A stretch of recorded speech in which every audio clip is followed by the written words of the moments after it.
নমস্কার, আমি ডক্টর বোধিসত্ত্ব খান চলে এসেছি সহজ শেয়ার বাজারের আরেকটি নতুন এপিসোড নিয়ে।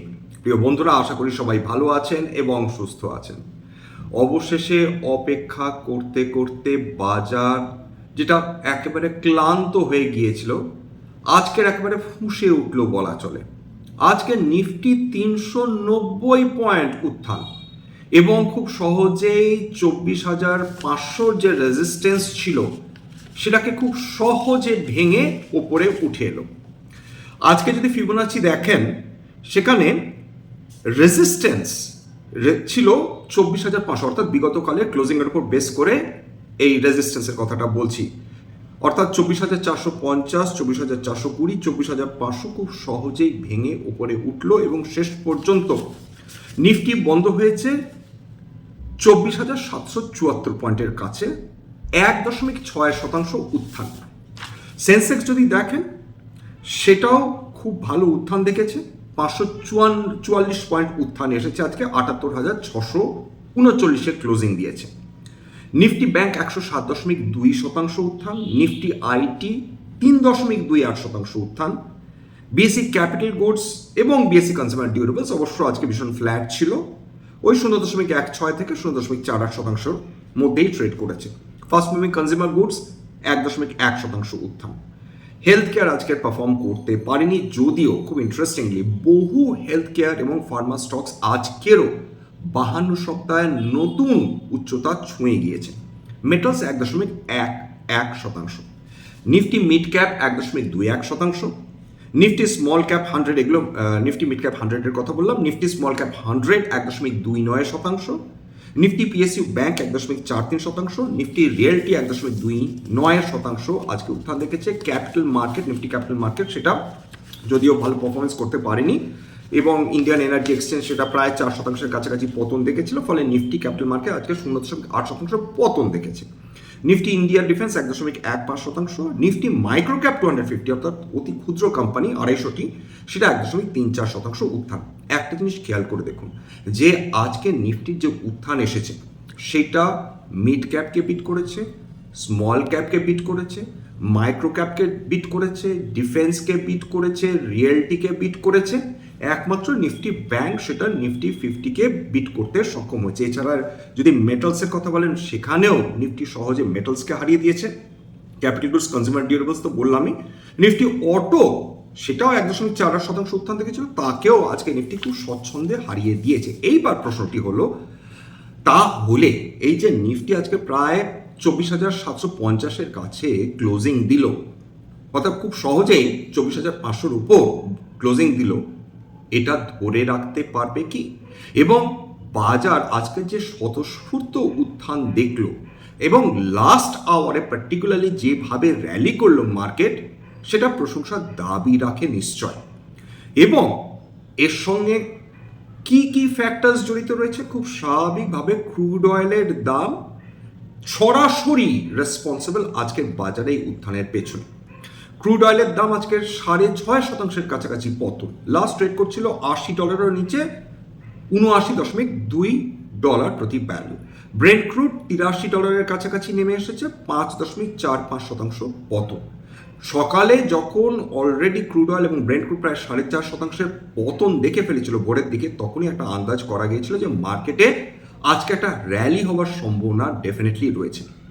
এরপর ডোনাল্ড ট্রাম্প, দেখুন নতুন করে তো এটা কিছু বোঝার নেই বা বলার নেই যে ডোনাল্ড ট্রাম্প যখন খুশি যুদ্ধ করেন, যখন খুশি যুদ্ধ বন্ধ করেন, সুতরাং এই যুদ্ধের স্থায়িত্ব নিয়েও আমাদের মনে সন্দেহ রয়েছে।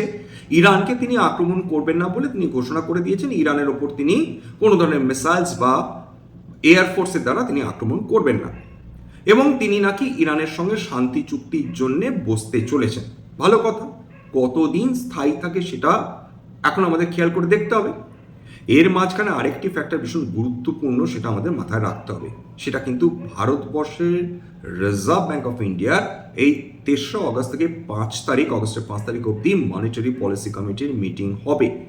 এই 3 দিনে আমাদের মাননীয় যিনি রিজার্ভ ব্যাঙ্ক অফ ইন্ডিয়ার গভর্নর, তিনি সিদ্ধান্ত নেবেন যে বর্তমান যে অবস্থা রয়েছে সেই পরিপ্রেক্ষিতে তিনি বিভিন্ন ঋণের ওপর সুদের হার বৃদ্ধি করবেন নাকি স্ট্যাটাস কোও মেনটেন করবেন, অর্থাৎ একই জায়গায় রেপো রেট রাখবেন নাকি যেভাবে ইনফ্লেশন বৃদ্ধি পাচ্ছিল বিগত কয়েক মাস ধরে তার উপর ভিত্তি করে তিনি হয়তো রেপো রেট বাড়াবেন।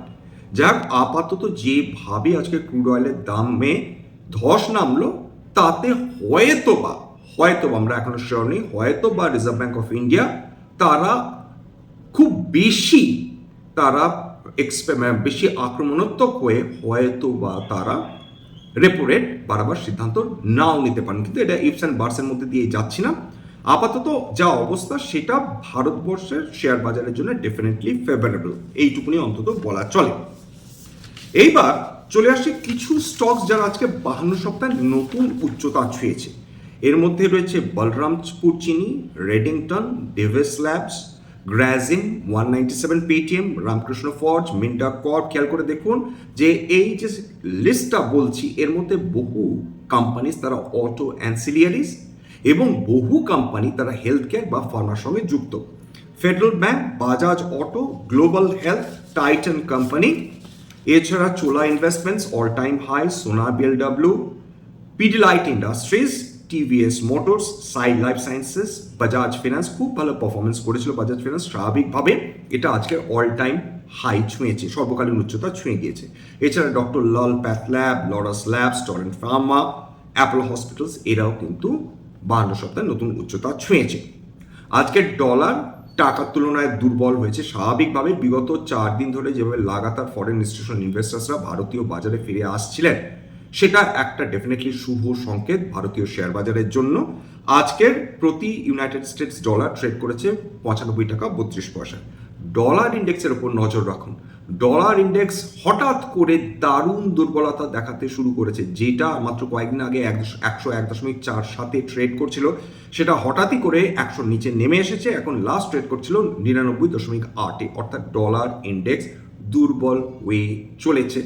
এইটা হয়তো বা অল্টারনেটিভ ইনভেস্টমেন্টসগুলোকে সাহায্য করলেও করতে পারে, এইটুকুনি বলা যেতে পারে। এইবার চলে আসে আইটির গল্পে।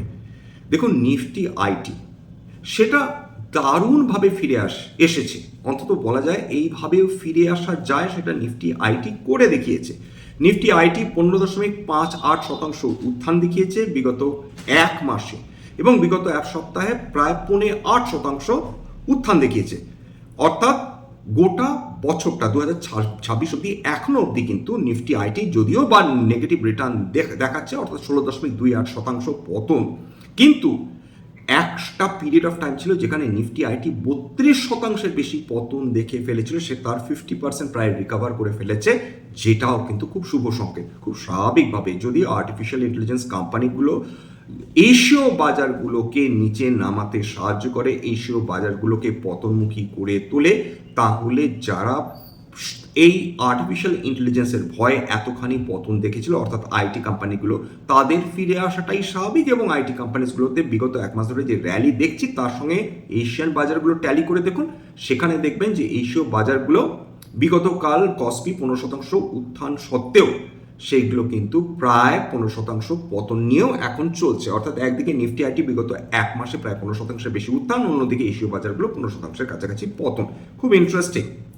আজকের দিনে নিফটি আইটি সবাইকে বিট করেছে ইন টার্মস অফ রিটার্ন, 3.2% বেশি বৃদ্ধি পেয়েছে Nifty IT. Coforge 3.5%, HCL take 2.23%, ইনফোসিসের মতন শেয়ার যেটা লো বিটা সেইটা আজকে 4.42%, এলটি মাইন্ডট্রি 7.52% উত্থান, এমফ্যাসিস 3.7% উত্থান, ওরাকল ফিনান্সিয়াল সার্ভিসেস 1.3% উত্থান, টিসিএস এটাও 4.5% বেশি উত্থান দেখিয়েছে। কেবলমাত্র একটি স্টক সাংঘাতিকভাবে আন্ডার পারফর্ম করেছে, সেটা টেক মহিন্দ্রা 0.14% পতন। উইপ্রোর মতন কোম্পানি যেটা অত্যন্ত লোবিটা কোম্পানি সেটাও 2.73% উত্থান দেখিয়ে ফেলেছে। অর্থাৎ সার্বিকভাবে বাজার আজকের একটা দমবন্ধকর পরিস্থিতি থেকে বেরোতে চাইছিল এবং আজকে ডোনাল্ড ট্রাম্পের বিগতকাল ডোনাল্ড ট্রাম্পের ঘোষণার পর, আজকের ক্রুড অয়েলের দামে পতনের পর একটা নতুন করে শান্তি চুক্তির সম্ভাবনার আশায় আজকের বাজার সমস্ত যাকে বলে শৃঙ্খল সেটাকে ভেঙে একেবারে ওপরের দিকে উঠল। এখন একটা জিনিসই আমাদের লক্ষ্য থাকবে যে 24,550টার স্যাংটিটি মেনটেন করবে কি করবে না। যদি আমরা দেখি এই গোটা সপ্তাহটা পড়ে রয়েছে, আজকে কেবলমাত্র সোমবার, যদি সামনের 2-3 দিন ধরে লাগাতার নিফটি তারা ধরে রাখতে পারে 24,550 বা তারা পজিটিভ মোমেন্টাম নিয়ে ট্রেড করে, তাহলে মোর অর লেস তখন যেটা রেজিস্ট্যান্স হয়ে উঠেছিল অর্থাৎ 24,550 সেটাই কিন্তু এখন নতুন সাপোর্ট হয়ে যাবে। অর্থাৎ যদিও মার্কেট কারেকশন হয় তাহলে দেখা যাবে হয়তো 24,550 নতুন সাপোর্ট হিসাবে কাজ করলেও করতে পারে। অর্থাৎ বিনিয়োগকারীরা এখন হয়তো আশায় আশায় বুক বাঁধছেন, ট্রেডার্সরা হয়তো আশায় আশায় বুক বাঁধছেন। এই মুহূর্তে দেখুন আমাদের যেটুকু হারাবার আমরা হারিয়েছিলাম, ভারতীয় অর্থনীতি দারুণ বিপদের মধ্যে ছিল, প্রাকৃতিক গ্যাস এবং ক্রুড অয়েলের অভাবে আমরা দারুণভাবে আঘাতপ্রাপ্ত হচ্ছিলাম, ইনফ্লেশনের ভীতি তীব্রভাবে বৃদ্ধি পাচ্ছিল। তার ফলে যেগুলো রেট সেন্সিটিভ সেক্টরস অর্থাৎ banking, non banking financial companies, micro finance companies এরা ক্ষতিগ্রস্ত হচ্ছিল, রিয়েল এস্টেট সেক্টর ক্ষতিগ্রস্ত হচ্ছিল, অটো সেক্টর ক্ষতিগ্রস্ত হচ্ছিল। যে কটা রেট সেন্সিটিভ সেক্টরস ছিল তারা কিন্তু ভয়ে ভয়ে চলছিল, এই বুঝি হয়তো বা রিজার্ভ ব্যাঙ্ক অফ ইন্ডিয়া তারা ইন্টারেস্ট রেট বৃদ্ধি করে দেবে। কিন্তু আপাতত যা পরিস্থিতি তার ফলে রিয়েল এস্টেটেও আপনারা আজকে উত্থান দেখেছেন, অটো সেক্টরেও উত্থান দেখেছেন। এবং যদি দেখা যায়, যদি কারণ তো আপনারা বুঝতেই পারছেন 2-3 দিন অন্তর অন্তর ডোনাল্ড ট্রাম্প তার মনোভাব বদলে ফেলছেন। একবার খেপে গিয়ে বলছেন সব ধ্বংস করে দেবো, একবার বলছেন যে না আমরা আবার শান্তি চুক্তি করতে চাই। কি পরিস্থিতি আমরা কেউ জানি না। নতুন করে একটা ফ্রন্ট খুলে গিয়েছে, সেটা হচ্ছে মরক্কো স্পেন।